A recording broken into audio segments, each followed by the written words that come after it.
Educación al Día, espacio alternativo y pluralista del equipo sindical de educadores demócratas de Antioquia. Dirección General, Omar Arango Jiménez.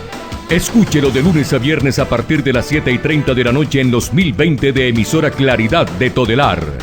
Somos comunicación, lucha y servicio. Amables oyentes de Educación al Día, muy buenas noches. Bienvenidos a este espacio radial del equipo sindical de educadores demócratas del departamento de Antioquia. Hasta ahora saludamos a todos nuestros oyentes quienes nos sintonizan desde las 7:30 de la noche todos los días de lunes a viernes. Mi nombre es Karina Arango Carbonó y les doy la bienvenida a este espacio para la actualidad y la educación. Bienvenidos. Colombia está en el punto más crítico de la pandemia y el personal de salud hace su mejor esfuerzo, pero la alternancia aumenta los riesgos. El gobierno es responsable de establecer e implementar las condiciones para un retorno seguro a las instituciones educativas y mejorar el sistema de salud, porque primero está la vida, no a la alternancia. Unidos vamos con FECODE.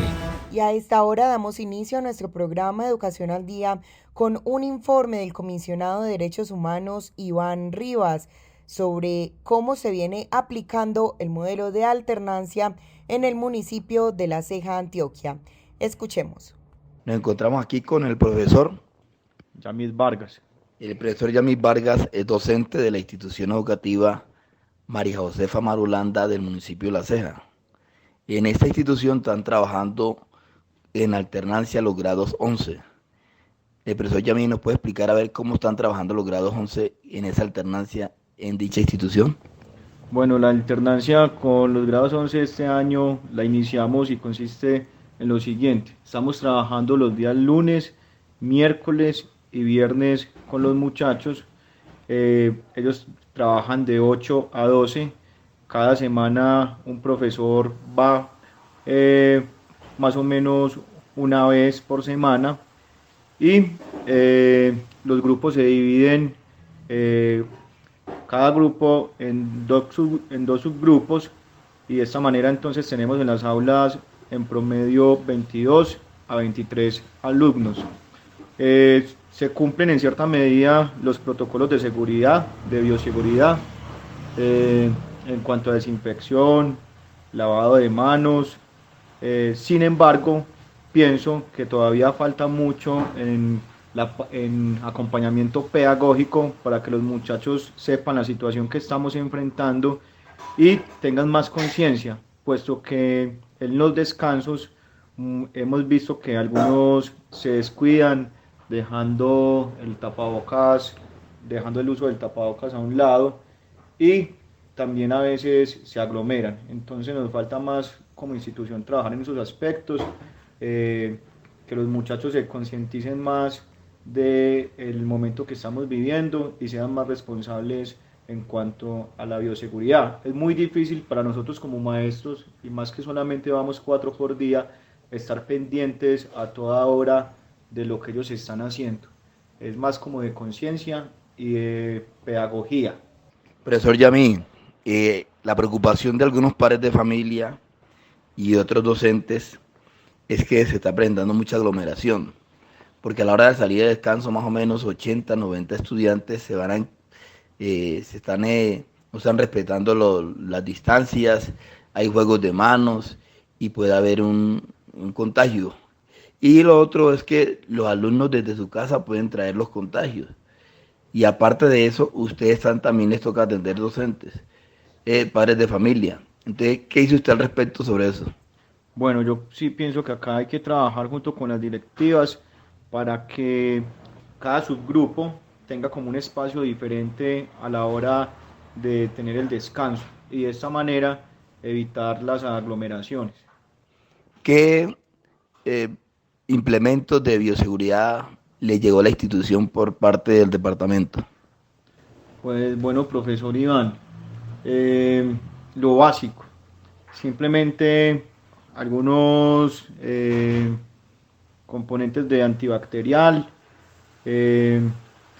pocos utensilios de higiene como trapeadoras y escobas, pero preocupa mucho también que hay pocos espacios para que los muchachos se hagan higiene en las manos.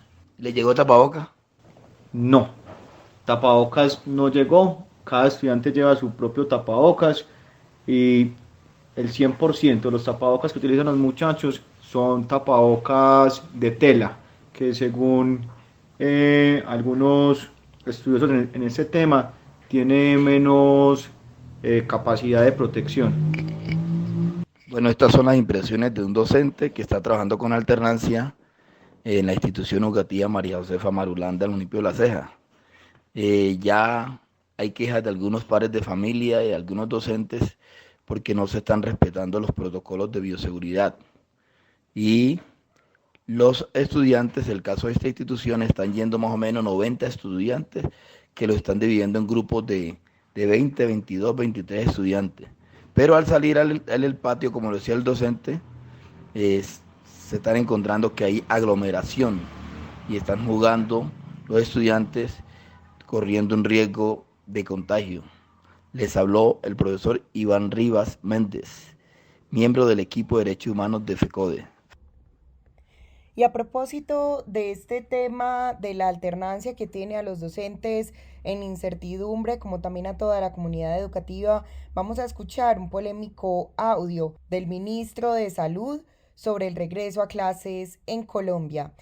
Respecto a la inquietud que se ha generado en el día de hoy frente a la posición del Ministerio de Salud frente al regreso de los niños a clases, queremos decir de manera enfática que este ministerio está de acuerdo y favorece el regreso inmediato de los niños a clase, bajo las condiciones que ha promovido y defendido el Ministerio de Educación de alternancia, buscando que la mayor cantidad de niños regresen a sus clases.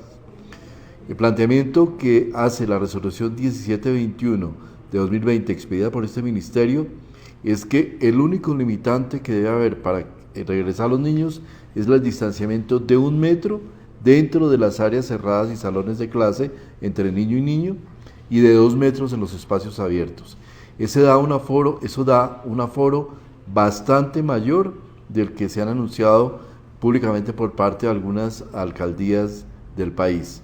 Nuestro propósito es lograr que los niños regresen a clase, dado que el no regreso a clase genera problemas muy severos de salud mental, de obesidad, de mayor riesgo de maltrato infantil, incluso de todos los efectos que se generan por el no acceso a espacios de aire libre, como problemas de miopía, problemas de obesidad y de pérdida de capacidad física. Todos debemos buscar que los niños regresen a clase en el menor tiempo posible, no debe haber dilaciones y no debe haber ninguna restricción, a no ser los protocolos establecidos, el distanciamiento físico, el mantenimiento de las condiciones de lavado de manos. Necesitamos que nuestros niños vuelvan a recuperar oportunidades de crecimiento intelectual, físico, que es al final la salud que ellos merecen. Docentes y dirigentes sindicales se han pronunciado al respecto, por eso a continuación escucharemos a Jesús Alejandro Villa, directivo de ADIDA.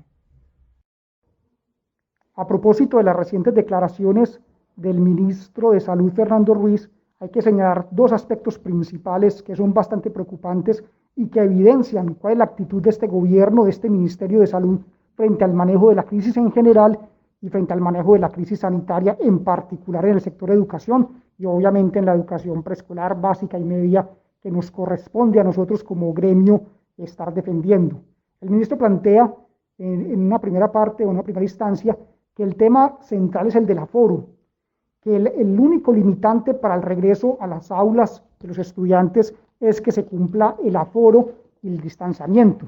Y plantea entonces con esto un desconocimiento de la propia resolución 1721 que emite el Ministerio de Salud y Protección Social, donde, como todos ustedes saben, hay una cantidad de lineamientos y de protocolos de bioseguridad que deben cumplirse y que tocan aspectos que tienen que ver con el aseo, el agua, los elementos materiales para la bioseguridad, además obviamente todo lo que tiene que ver con distanciamiento, pero el ministro lo reduce a ese solo aspecto, al aspecto del distanciamiento y del aforo. Pero para terminar de agravar, plantea que el aforo tiene que ser más amplio, es decir, más cantidad de estudiantes en cada institución educativa de lo que ya algunas entidades territoriales están aplicando o están planteando, es decir, llenar más aún las instituciones. Si nos preocupa las cosas como están siendo planteadas hoy con aforos, digámoslo, medios, imagínense en cómo será si el propio Ministerio de Salud está planteando aforos mayores y está incluso entrando a chocar con algunas entidades territoriales. Muy preocupante, esto evidencia pues una irresponsabilidad tremenda. En el caso de Antioquia, Medellín, área metropolitana, hemos evidenciado, nos hemos observado en las instituciones que no se están cumpliendo la 1721, ni siquiera por el tema de aforo, sino por todo lo demás. Por ejemplo, ¿cómo es posible que instituciones educativas con un promedio de 800.000 estudiantes lleguen 200 tapabocas, llegue un solo lavamanos? Sabemos que en Antioquia, y lo ha aceptado la administración, hay más de 500 sedes educativas sin agua, sin servicio de agua potable, las que ellos aceptan, sabemos que son más. Entonces, la situación es sumamente preocupante. Cuando no se están cumpliendo los protocolos de bioseguridad, cuando el distanciamiento realmente es imposible, la toma de temperaturas no está siendo acompañada por profesionales de la salud, porque no es solo la toma, sino todo lo que es la caracterización epidemiológica, todos estos aspectos de seguimiento, todo el proceso del aseo. Por ejemplo, en Antioquia falta la contratación en buena parte del territorio de personal de aseo, y así, infinidad de situaciones que hoy nos llenan de preocupación y que con estas declaraciones del ministro, pues se evidencia más que tenemos razón en nuestro llamado a que se generen condiciones reales, previas y verificables para el regreso seguro a las aulas, que es un llamado que ha hecho FECODE y que han hecho los sindicatos filiales, como en nuestro caso ADIDA, aquí en toda Antioquia, Medellín, Bello, Envigado, en todo el área, en todo este departamento, en cada una de las entidades territoriales que lo conforman. Escuchemos también qué opina el abogado John Jairo Gaviria Arango sobre las más recientes declaraciones del ministro de Salud apoyando el regreso a clases bajo la modalidad de alternancia. Claro que el gobierno está actuando movido por la presión de los gremios económicos, a quienes les interesa mucho más que haya crecimiento económico en detrimento de la salud de los colombianos. No se ha controlado totalmente la pandemia. Hay rebrotes en muchas ciudades del país y sobre todo en ciudades grandes, lo que implica que el riesgo de contagio es muchísimo más alto. Por lo tanto, ese fenómeno de la alternancia sigue siendo un riesgo para la población estudiantil a todo nivel, no solamente desde preescolar hasta la básica y media, sino también a nivel de educación superior. Eso es un riesgo grandísimo. Yo creo que la mejor opción es esperar que el gobierno o que los gremios económicos presionen al gobierno para que se agilice el proceso de adquisición de las vacunas y empiece el proceso de vacunación priorizando al sector educativo, a estudiantes, docentes, personal administrativo, para que se pueda arrancar ahí sí con ese proceso de alternancia. Mientras tanto es un riesgo. Porque la otra parte, y es la parte jurídica, es que si como consecuencia de la presión que está haciendo el gobierno para que los estudiantes regresen a clase, se presentan contagios, y ojalá que no, pero puede ser una opción, se presenten muertes de estudiantes, docentes o cualquier miembro del personal administrativo, se le vienen demandas al Estado por responsabilidad civil extracontractual. Eso es claro, que el Estado tendrá que responder pecuniariamente por los daños que se generen producto de este tipo de situaciones. Así que no es conveniente el regreso a clases de manera presencial mientras no estén todas las condiciones dadas, porque tampoco es cierto que el gobierno haya implementado los mecanismos para minimizar los riesgos en las instituciones educativas, sobre todo el sector oficial. Eso no se ha hecho. Y lo otro es que, repito, debería entonces enfocarse los esfuerzos del gobierno a la consecución de la vacuna de manera ágil para poder facilitar esos procesos de vacunación y que una vez ya los estudiantes estén, no digamos inmunizados, pero por lo menos vacunados, tengan una mayor garantía de regreso a las aulas de clase. Oyente, ¿qué tal? Le hablas Onasi Benítez. docente de la institución educativa de San Jacinto del Cauca. En cuanto a lo que se analiza en el video de lo que manda el Ministerio de Salud, el ministro de Salud, perdón, él habla de alternancia. Yo digo que él está mirando a su entorno, pero por favor, que tengan los ojos puestos a donde estamos nosotros. Nosotros, no solamente San Jacinto del Cauca, todo el sur de Bolívar, donde nosotros no contamos en nuestra institución, acá que es una institución que es sede de Plácido Retamosa, no cuenta con una biblioteca, no cuenta con un restaurante escolar, no cuenta con un laboratorio, donde nosotros, entrando en la alternancia, podemos, para que no haya aglomeraciones, tomar a los niños para llevarlos a la biblioteca, dividirlos para las aglomeraciones. No cuenta con una buena alimentación. 4 y 5 meses sin agua en el verano, donde los niños tienen que hacer sus necesidades donde los vecinos. Eso no se puede dar. Otra cosa, ¿quién responde por nosotros? No hay una circular que diga la secretaria de Educación da prioridad o autoriza para que los docentes se trasladen hacia esos sitios a laborar. No hay una circular. Y los rectores no se comprometen a firmar un acta donde ellos hacen compromisos. Entonces, señores, ¿qué va a pasar? Nosotros no tenemos garantía. Nadie va a responder por nosotros, donde tenemos compañeros que tienen problemas de salud, son hipertensos, compañeros con diabéticos, la edad, 60 y pico de años, 63, 60 años, 59, no hay garantías para volver. Entonces, no es que la vocación de nosotros es muy hermosa, pero si no hay garantía, la salud de nosotros y por nosotros nadie va a responder. Por favor, les pedimos que analicemos bien estas situaciones y que no nos conlleven a que le pase algo a algún docente y ahí vienen las demandas. Y los rectores, pues jurídicamente se le va a crear un problemita. Pues, sin más, ni Dios los bendiga, analicemos las situaciones, por favor. Nuestra vida es la que está en nuestras manos y la de las comunidades. Colombia está en el punto más crítico de la pandemia y el personal de salud hace su mejor esfuerzo, pero la alternancia aumenta los riesgos. El gobierno es responsable de establecer e implementar las condiciones para un retorno seguro a las instituciones educativas y mejorar el sistema de salud, porque primero está la vida, no a la alternancia. Unidos vamos con FECODE. Continuamos escuchando más docentes quienes se pronuncian frente a las declaraciones del ministro de Salud sobre el apoyo al regreso a clases bajo la modalidad de alternancia. Vamos a escuchar a continuación a Guillermo Taborda, delegado de ADIDE en el municipio de Copacabana. Escuchemos. Respecto a la posición del ministro de Salud, tengo que decir lo siguiente. El señor ministro de Salud solo habla de regreso inmediato de los niños a clase. Claro, los maestros también queremos regresar lo más pronto posible a los colegios y escuelas.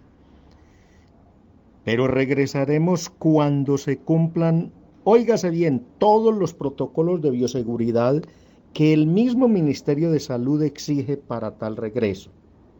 Nosotros no estamos diciendo que no volvemos. Dice el ministro de Salud que el único limitante para el regreso a las clases es el distanciamiento. Oiga, solo el distanciamiento. 1 metro en salones y 2 metros al aire libre. Que porque esa disposición reporta un aforo mayor en las instituciones educativas. No entiendo cómo el ministro solamente se limita a hablar de los niños, del regreso de los niños, y los maestros no aparecen por ninguna parte. Los niños no tienen maestros, ellos van a la escuela así de esa manera. Nosotros para el ministro no existimos. También dice, y da risa, que para el regreso no debía haber dilaciones. Para el regreso de los niños al colegio, sigue hablando de los niños. Pero yo le digo al señor ministro, pero sí debía haber dilaciones para la obtención de las vacunas a un precio módico y favorable y para organizar las jornadas de vacunación. Y lo otro que dice el ministro, él sigue diciendo en su alocución que no que no debe haber ninguna restricción a no ser los protocolos establecidos de distanciamiento físico, mantenimiento de las condiciones de lavado de manos. O sea que según el ministro ya no se necesita el tapabocas. Ya por orden del ministro el virus no se produce, no nos contagiamos, pues para él el tapabocas no existe. Yo le digo al señor ministro y a todos mis colegas, nosotros sí queremos ir a trabajar en los colegios. Qué rico tener el calor humano de nuestros estudiantes, pero cumpliendo todos los protocolos de bioseguridad. En este regreso se tiene que tener en cuenta también las condiciones de salud de los maestros y cómo se nos va a atender en caso de que haya una muerte, un contagio. ¿Quién va a pagar las consecuencias? ¿En qué hombros van a quedar las consecuencias penales o civiles que pueda generar una muerte, un contagio masivo como ocurrió ya en Barranquilla? Un colegio que los 5 días tuvo que entrar a cuarentena nuevamente. Me parece una posición irresponsable. Para el ministro puede ser una posición responsable porque él pertenece a este gobierno tan nefasto que nos ha dado tan duro a los maestros y a todos los trabajadores y a la clase media de este país. Ministro, espero que revise lo que dijo en esa locución y se dé cuenta que esta situación del coronavirus no está para acelerar la ida a los colegios sin tener en cuenta los protocolos de seguridad. Les habló Guillermo Luis Taborda Ramírez, docente y delegado de Adida por Copacabana. Y el descontento, por supuesto, es a nivel nacional.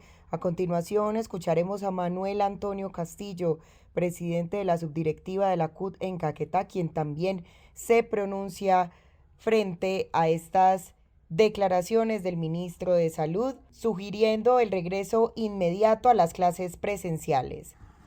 Habla Manuel Antonio Castillo, presidente de la subdirectiva de la CUT Caquetá. Me gustaría que el señor ministro de Salud y la señora ministra de Educación le dijeran a la comunidad educativa en general qué va a suceder si un niño, un padre de familia o un docente se contagian del COVID-19 estando en la institución educativa. ¿Quién va a ser el responsable de un posible deceso de una persona de la comunidad educativa? Porque sabemos que el Ministerio de Salud, el Ministerio de Educación Nacional están tirándole la pelota a los entes territoriales certificados, le rebotan a los rectores y los rectores a los docentes. Y padres de familia, ¿qué va a suceder? ¿Quién va a ser el responsable en caso que haya un fallecimiento de un estudiante en esas condiciones? Lo otro, la inversión que está haciendo el gobierno nacional en cabeza del Ministerio de Educación Nacional es tan pírrica, tan infame, que están proponiendo que simplemente se instalará un lavamano por 500 estudiantes. ¿Dónde está la responsabilidad del gobierno nacional? Repito, en cabeza del Ministerio de Educación Nacional y del Ministerio de Salud. No es responsable, en este caso no sería responsable ni el padre de familia, ni el docente, ni el rector, ni la misma Secretaría de Educación, sino que considero que el responsable directo de un insuceso o un contagio, como ya se dio en el caso de Barranquilla, un colegio que inició la alternancia, ya hay un posible rebrote en la institución educativa. ¿Quiénes van a responder por esos niños? También deja su opinión al respecto Edgar Castelblanco, docente universitario e investigador. Escuchemos. Entendemos que lo que el ministerio está haciendo es un acto de desespero, puesto que él mismo empieza a desconocer los protocolos de bioseguridad que en una resolución que él mismo había dicho el año anterior cuáles eran las condiciones para regresar a los estudiantes a las aulas de clase. Es obvio que nosotros o que mejor dicho los docentes, los padres de familia anhelan que los estudiantes estén presencial, y porque el acto pedagógico adquiere mucho más sentido y es mucho más vivo, más efectivo realmente en el aula de clase. Pero también existe el acto pedagógico que se ha querido desconocer, que fue este que hicieron los maestros. El maestro llegó a la casa del estudiante y el maestro de suyo volvió, hizo y abrió un nuevo espacio en el campo de la pedagogía, que fue interactuar directamente con los padres de familia y los estudiantes mediante la modalidad de virtualidad. El gobierno nacional, el ministerio, no desarrolló este tipo de desarrollo pedagógico, no lo desarrolló, aunque suene redundante, porque no fue su interés buscar que la virtualidad lograra su objetivo. Ahora, mediante una serie de presiones económicas y muy rastreras, por cierto, quieren que los estudiantes, como sea, regresen a la aula de clase. Hay unos protocolos de bioseguridad que tienen que respetar. Mire, un niño es obeso no porque no vaya o porque vaya a la escuela. Un niño es obeso porque el sistema económico lo obliga a tomar gaseosa, lo obliga a comer cosas con azúcar, lo obliga a que esté mecateando permanentemente, y eso le crea obesidad, estando o no estando en la escuela. Los docentes han tenido que recurrir desde el aula de clase, mirando que castigan al niño en la casa, que lo maltratan en la casa, pero cuando llega al aula de clase, el maestro que tiene que poner la queja y a iniciar todo el proceso que le dice una norma determinada, qué es lo que tiene que hacer cuando ocurren estos fenómenos. O sea que no es un problema de la pandemia, es un problema genérico que está ocurriendo en el país hace mucho rato, y que es por la falta de una política de inversión social real en el ser humano.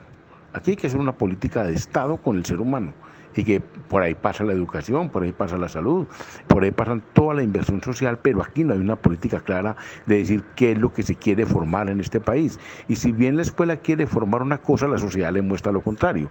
La escuela quiere formar un ser autónomo, íntegro, con capacidad de interactuar, y sin embargo la sociedad le demuestra otra cosa.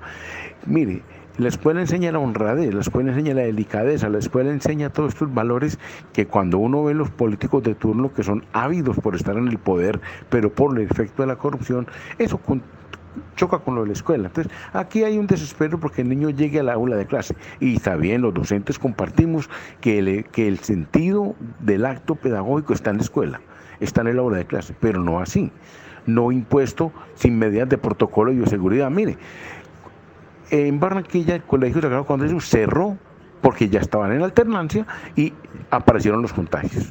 En Medellín hay colegios en alternancia donde han habido profesores que ya han tenido el virus y lo han obtenido en el aula de clase con los estudiantes, porque el estudiante, y usted los ve salir, andan sin tapabocas, se lo quitan, se abrazan, se dan besos, se pasan el bombombón el uno con el otro, y entonces eso no lo controla el maestro. Tiene que existir un mecanismo de persuasión, y si el estudiante va a la aula de clase no es para que lo persuadan, es porque le interesa el desarrollo del conocimiento y que el acto pedagógico adquiera sentido.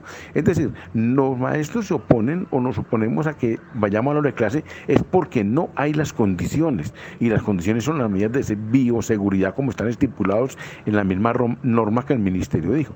Pero si el Ministerio de Salud quiere chutarle el balón al de educación dice todos para clase, sin responsabilidad, porque debe de existir, fíjense bien, creo que los profesores deben de colocar en el aula de clase que se dé un fenómeno del estudiante firme, que él o que lo haga Secretaría, que Secretaría sea la responsable. Si un estudiante se contagia, un maestro se contagia, un docente se contagia, ¿quién va a responder por eso? En este momento no está respondiendo ninguno, el maestro se queda los 14 días en la casa, el estudiante queda los 14 días en la casa y no pasó nada. Todos se van contaminando, se van contagiando y eso va creciendo. Entonces, el problema es de un acto de irresponsabilidad lo que hace el ministro de Salud, que quiere descargar ya en manos de los profesores ese problema de que asistan los estudiantes presencialmente, pero sin reconocer unas medidas de protocolos de bioseguridad que tienen que cumplir. Colombia está en el punto más crítico de la pandemia y el personal de salud hace su mejor esfuerzo, pero la alternancia aumenta los riesgos. El gobierno es responsable de establecer e implementar las condiciones para un retorno seguro a las instituciones educativas y mejorar el sistema de salud, porque primero está la vida, no a la alternancia. Unidos vamos con FECODE. Y estamos de regreso aquí en nuestro programa Educación al Día. Y a propósito del regreso a clases de manera presencial, vamos a escuchar a continuación al abogado Joshua Elía Germano, quien explica los aspectos jurídicos legales de la alternancia. El Consejo de Estado, en una sentencia 14869 del 7 de septiembre de 2004, definió qué es realmente el deber de cuidado. Dice que así los directores de colegios y escuelas responden del hecho de los discípulos mientras están bajo su cuidado. Dice que en dicho concepto del Consejo de Estado, en esta primera parte, se precisa cómo efectivamente el deber de cuidado compete a las instituciones educativas y abarca todas las actividades formales y no formales, académicas, recreativas y, ojo, de cualquier índole que la institución programe o organice con los estudiantes. Esto incluye la alternancia, esto incluye la presencialidad asistida por las tecnologías, esto incluye las guías, las fotocopias o los elementos documentales que usted envíe, que se llama presencialidad asistida por material impreso. Esto incluye televisión y radio, que se llama presencialidad asistida por medios audiovisuales o auditivos. Y en esa segunda parte de la definición del Consejo de Estado, que es quizá como la más importante, que es quizá como la más contundente, le dicen a usted muy claro, está en amarillito, que ello no obsta para que se adopten las medidas de seguridad necesarias con el fin de garantizar la integridad física de los alumnos, respetando desde luego la independencia que se les otorga, o sea, el libre desarrollo de la personalidad, que para este caso no es absoluto. El artículo 16 de la Constitución, libre desarrollo de la personalidad, yo no sé de dónde sacan que es absoluto, eso es de un kirder jurídico. El libre desarrollo de la personalidad está sujeto a las normas o las leyes, o si no, pues los estudiantes asesinan, roban, violan, y entonces no habría ley de infancia y adolescencia que los cobije. Entonces el artículo 139 de la ley de infancia sería una payasada, porque habla de la responsabilidad penal adolescente, pero entonces si no aplica por el libre desarrollo de la personalidad, ¿en dónde estamos? Ahora, lo más importante de ese concepto del Consejo de Estado, que sigue vigente, aclaro, sigue vigente, es que a la gente se le olvida que eso sigue vigente, que no lo deroga ni la Directiva 11, ni la Directiva 16, del Ministerio de Educación, porque es que las directivas del Ministerio de Educación son meros actos administrativos. ¿Y de dónde saca usted que un acto administrativo deroga la Constitución, deroga la ley? ¿De dónde saca usted que deroga las leyes ordinarias o los códigos? En este caso, el Código Penal sigue vigente, el Código Civil sigue vigente y el Código de la Infancia sigue vigente. Yo no sé de dónde sacan que es que la Directiva 16 derogó las normas y las leyes, el debido proceso y el conducto regular. Yo no sé de dónde sacan tanta desinformación y a veces la ignorancia es atrevida, pero en este caso, además de atrevida, es irresponsable.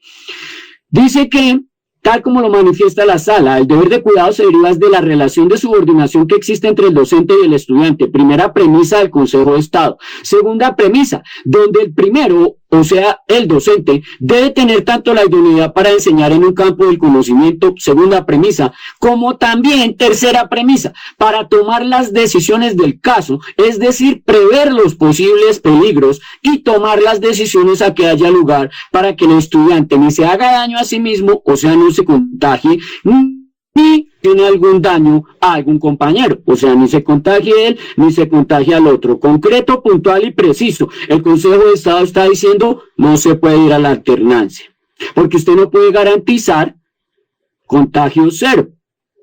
Ahora, si usted va a garantizar contagio cero, rector o profesor, coordinador, ente de la gobernación, funcionario público de la alcaldía, secretario de educación, certificado o no, pues lo invito a que lo firme con su huella en una resolución. A ver cómo nos va después con el deber de cuidado, con las demandas contra el Estado y la repetición que le genera a usted, funcionario público. En segundo lugar, traigo un concepto del Instituto Colombiano de Bienestar Familiar. Es decir, ni yo le estoy dando mis opiniones ni le estoy dando mis criterios. Yo me estoy basando como sustento jurídico legal en lo que dice el Consejo de Estado, órgano de cierre en lo contencioso administrativo. O sea que la pelea es con el Consejo de Estado, no conmigo. Yo solo se lo estoy dando a conocer. Le estoy dando a conocer además un concepto del Instituto Colombiano de Bienestar Familiar que tiene prevalencia por artículo 44 de la Constitución y que tiene interés superior del menor por artículo 8 de la Ley de Infancia y Adolescencia.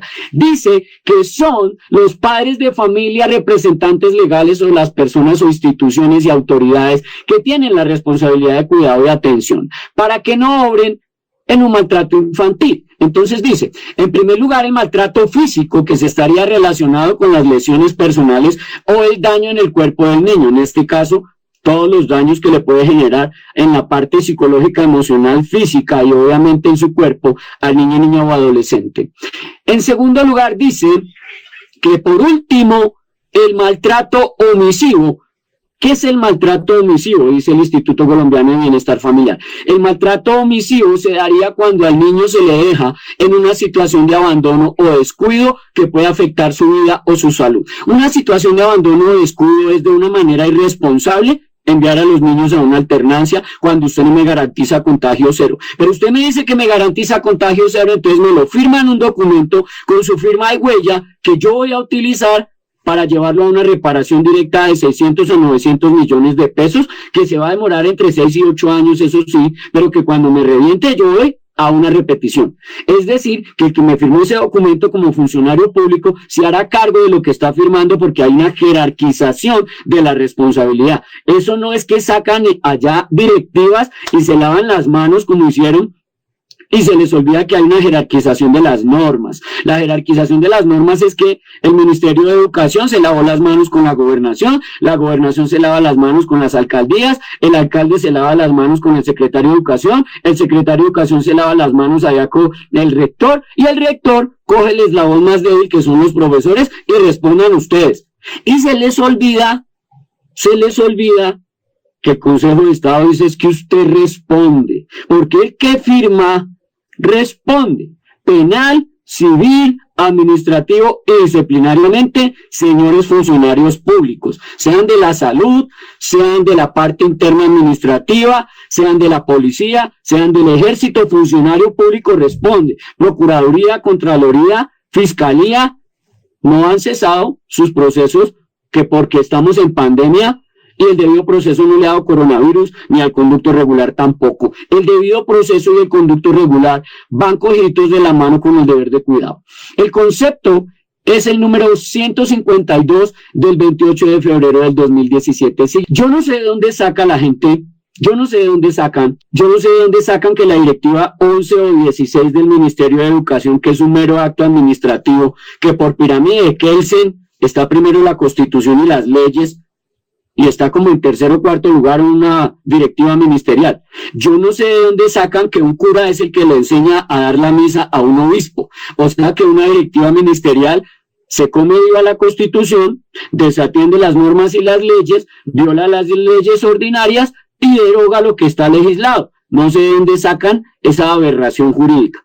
No sé de dónde, ni en dónde estudiaron esos abogados, porque qué vergüenza con esas universidades los que salen con esas canalladas y con esas tonterías jurídicas que no tienen ningún asidero constitucional.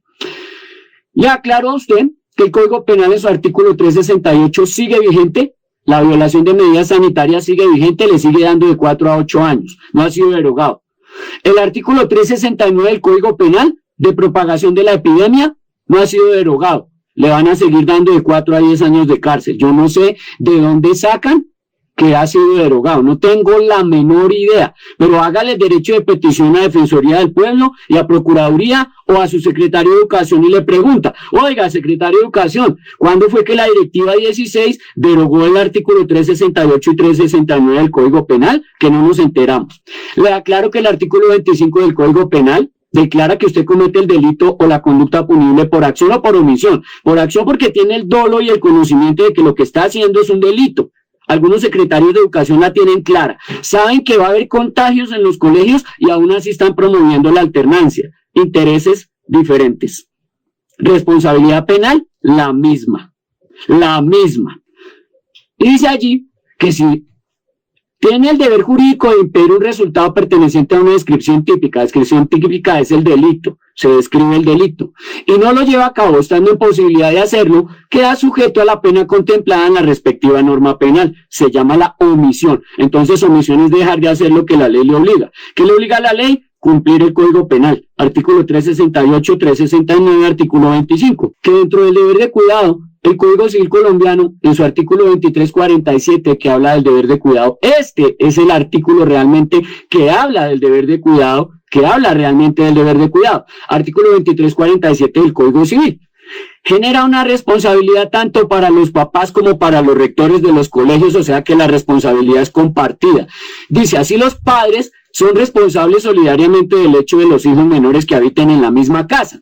Y así los directores de colegios y escuelas responden del hecho de los discípulos mientras están bajo su cuidado. En este caso, el Instituto Colombiano de Bienestar Familiar tendría que entrar a zanjar y mirar porque el padre de familia de manera ignorante, de manera inconsecuente y de una manera temeraria y peligrosista está enviando a su hijo a que se contagie al colegio, incurriendo en maltrato infantil que tiene 3 verbos rectores, artículo 18 de la Ley de Infancia. Se llama omisión, descuido y trato negligente. Está omitiendo proteger a su hijo, está descuidándose porque no le garantizan contagio cero. Y tercero, hay un trato negligente con ese menor. Ahora responden los rectores porque los discípulos están bajo su cuidado. Entonces, no, que es que se hizo un acta de exención. ¿Desde cuándo un acta de exención deroga las leyes? No, que es que el papá firmó un consentimiento informado. ¿Qué tiene que ver que yo dé permiso como papá de mandar a mi hijo al colegio a presencialidad a recibir clases? ¿Qué tiene que ver con que yo mande a mi hijo y que usted me lo devuelva contagiado? No sé qué tiene que ver una cosa con la otra. Yo le estoy dando es permiso a mi hijo para ir al colegio presencial. Yo no le estoy dando permiso a usted, profesor, de que me lo devuelva contagiado.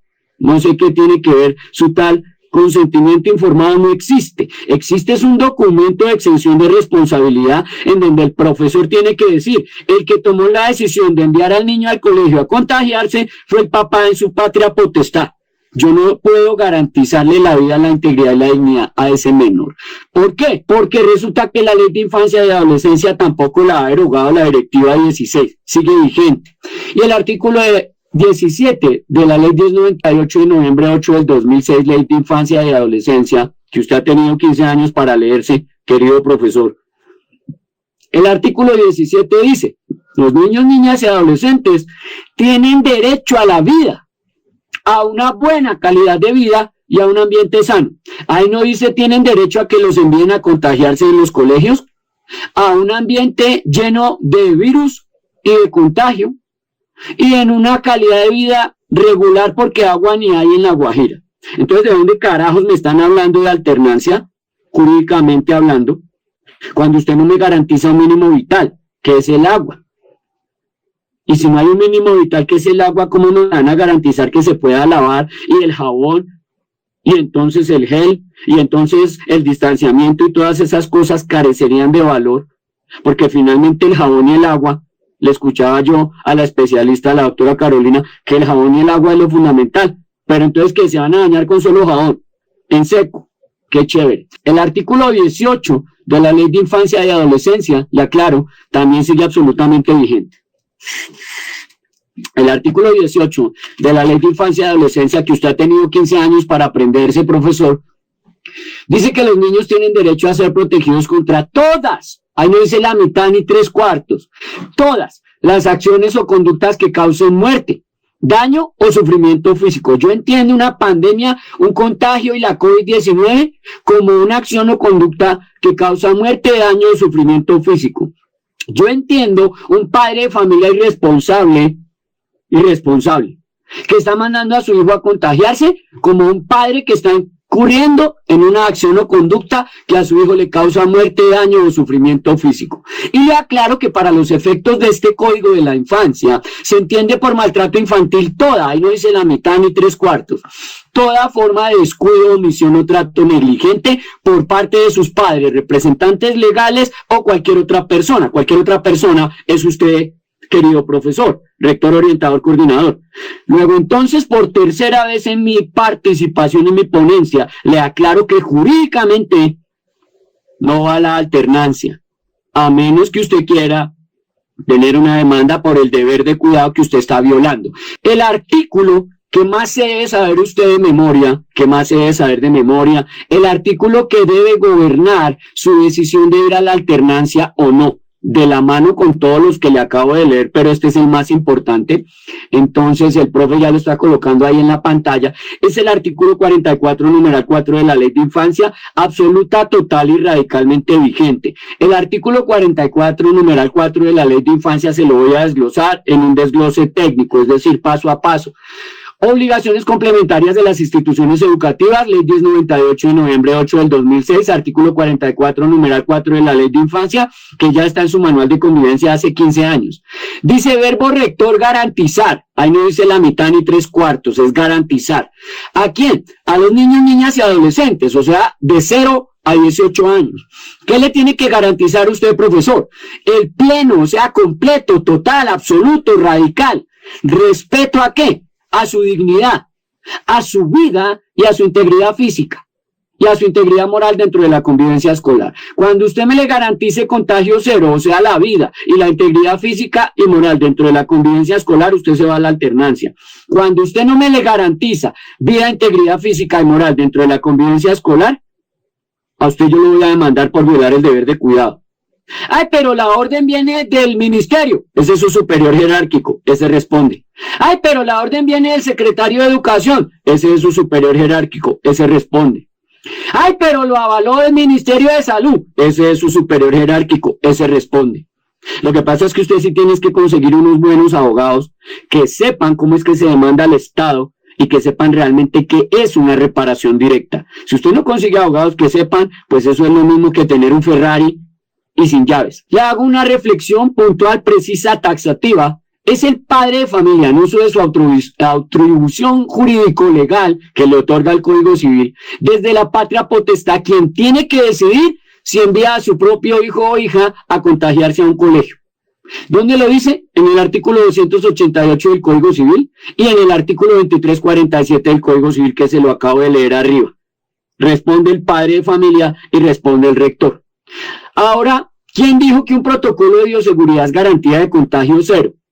No me hable tonterías, no me hable salvajadas jurídicas que no. Yo ni le estoy dando mi criterio, ni le estoy dando mi opinión. Simplemente, si usted me afirma que su protocolo de bioseguridad es garantía de contagio cero, usted me lo firma y me lo huella. Y yo veré qué hago con ese documento jurídico legalmente en lo penal, civil, administrativo y disciplinario. ¿Quién dijo que la vacuna es una garantía de contagio cero? Que me corrijan, por favor, los expertos clínicos, porque yo soy un absoluto ignorante en la parte clínica y aquí no estoy siendo ni cínico, ni estoy parodiando, ni estoy siendo sarcástico. No tengo la menor idea de protocolos. Pero entiendo que la vacuna no se la van a aplicar casi el 65% de los colombianos según encuestas. Y que si no hay un tope de vacuna, pues sencillamente eso no hay una protección. Y por otro lado, si usted me garantiza que va a haber contagio cero, cuando hay niños que pueden llegar al colegio, los expertos clínicos me corregirán, asintomáticos, ¿cómo carajos me va a garantizar usted que la vacuna es una garantía de contagio cero y que usted va a cumplir los artículos que yo le acabo de leer? Si usted me afirma que la vacuna es contagio cero, me lo hace por escrito y con su huella. Y yo veré cómo es que pongo los 5 abogados que tenemos aquí en nuestra entidad y los ponemos a funcionar. El artículo 39 del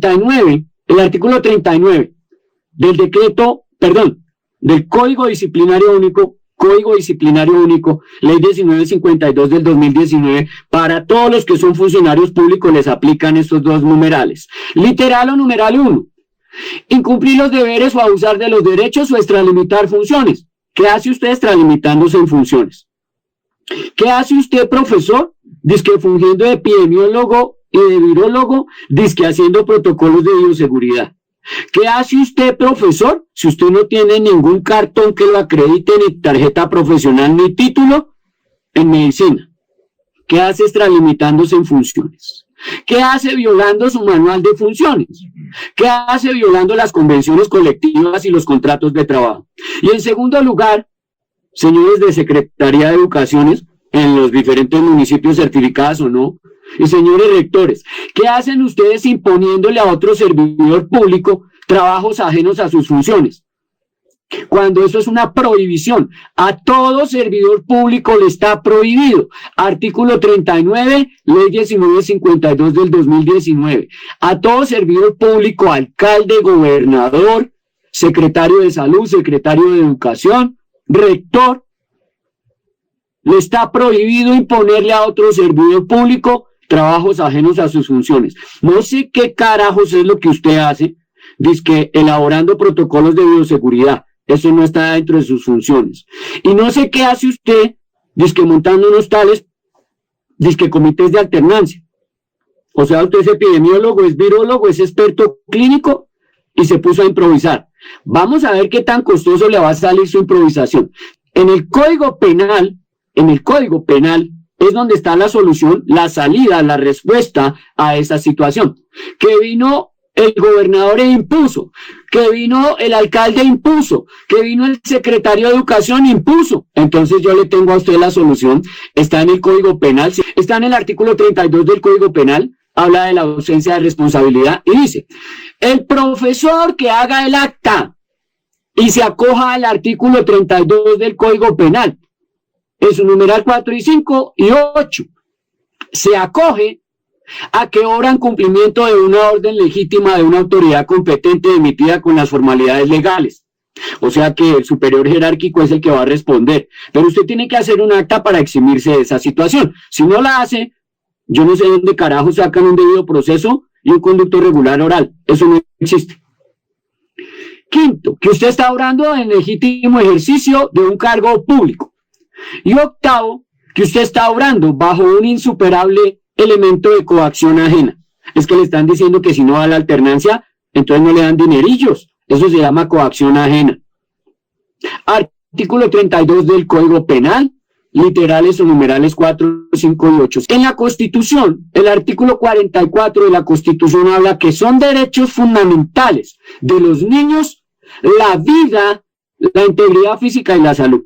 Yo no sé en dónde carajos dice, y yo no sé usted de dónde se inventa, que la directiva 16 del Ministerio de Educación está por encima del artículo 44 de la Constitución. O sea que ahora los curas le enseñan a dar misa a los obispos. No tengo la menor idea de usted de dónde saca esa vergüenza jurídica, pero ninguna directiva ministerial está por encima de la Constitución. Entonces allí dice claramente, es que los derechos fundamentales de los niños son la vida, la integridad física y la salud en primer orden. Por ahí no aparece la educación en primer orden, porque usted no va a educar muertos. O yo no sé si usted sea un necroprofesor, pero los necrodocentes no los conozco, o sea, los que educan muertos. En el artículo 6 de la Constitución Política, el artículo 6 de la Constitución Política dice que los servidores públicos son responsables ante las autoridades por infringir la Constitución y las leyes, por la misma causa que los particulares, pero también por omisión y por extralimitación en el ejercicio de sus funciones. Mira a ver si usted está en omisión o mira a ver si usted está en extralimitación del ejercicio de sus funciones. Vaya, verifique y organizamos. Para cerrar, en eso no soy experto, hago la salvedad, en eso no soy experto. Me lo suministró un médico que trabaja en el Comité de Bioética Clínica, me lo suministraron. Obro en buena fe porque no conozco esa parte del derecho, no soy especialista en bioética clínica, ni en derecho clínico, soy especialista en legislación educativa con 18 libros en el tema y 3.065 conferencias, pero no tengo claridad sobre la parte clínico-médica, hago la salvedad. Dice que si el acto médico puede ser solamente ejercido por un profesional universitario legalmente reconocido y que cualquiera que practique actividades de diagnóstico, pronóstico, tratamiento, rehabilitación o similares está ejerciendo la medicina en forma ilegal. O sea, usted, profesor, que se cree es que virólogo y epidemiólogo. Y el delito no es solamente ejercer un acto médico no aprobado, sino anunciarse para tal efecto, lo cual configuraría simultáneamente un delito de estafa. Y un tratadista colombiano llamado Sergio Yepes expresa en su libro Responsabilidad Civil Médica que debemos denunciar a aquellas personas que sin ser médicos realizan actividades curativas temerariamente, poniendo en peligro la integridad de quienes se someten a sus acciones, ocasionando menoscabos en este debido a la impericia y a la falta de conocimiento y competencia profesional. Aplica para usted, profesor, que se cree epidemiólogo y virólogo y se la pasa haciendo protocolos de bioseguridad. Esa va ligada con la Ley 14 de 1962, Ley 14 de 1962, que luego fue reformada y adicionada por la Ley 23 de 1981. Traduce que fungir en prevención clínica sin título es un delito. No sé dónde quedan sus protocolos de bioseguridad y no sé dónde quedan sus tales comités de alternancia. No me pregunte a mí, busque la Ley 14 de 1962, busque la Ley 23 de 1981. El artículo primero de esta Ley 14 de 1962, que fue, digamos, como que ampliada en la Ley 23 de 1981, dice que usted hace prevención clínico-médica a través de protocolos de bioseguridad y comités de alternancia. Pero que también en el artículo 2 dice que solo podrán ejercer la medicina y cirugía a partir de la presente ley quienes hayan adquirido un título médico y cirujano expedido por alguna de las facultades o escuelas universitarias reconocidas por el Estado. Y usted, educador, entonces se cree virólogo, epidemiólogo, médico especialista y se la pasa elaborando protocolos de bioseguridad, o mire a ver si es que se está extralimitando en funciones. Otro tema médico, entonces escúcheme. Anunciarse para tal efecto también es delito, o sea que usted diga, sí, yo fui el que hice el protocolo de bioseguridad y yo pertenezco al comité de alternancia. Por otro lado, en la reflexión final, yo quiero que usted entre a analizar cuándo fue que la directiva 016 del 09 de octubre de 2020 derogó los artículos antes citados que yo le generé uno a uno. Y cuándo fue que la directiva 16 del 9 de octubre de 2020 permitió que personas sin título y sin idoneidad en la parte clínico-médica, de virología y de epidemiología ejerzan la prevención en la medicina, porque yo personalmente no tengo ni la menor idea. Y de esta manera hemos llegado al final de nuestro programa Educación al Día. Les recuerdo que este es el espacio radial del equipo sindical de educadores demócratas del departamento de Antioquia. Recuerden que les habló Karina Arango Carbono. Que tengan todos una feliz noche. Educación al Día, espacio alternativo y pluralista del equipo sindical de educadores demócratas de Antioquia. Dirección General, Omar Arango Jiménez. Escúchelo de lunes a viernes a partir de las 7:30 de la noche en los 1020 de emisora Claridad de Todelar. Somos comunicación, lucha y servicio.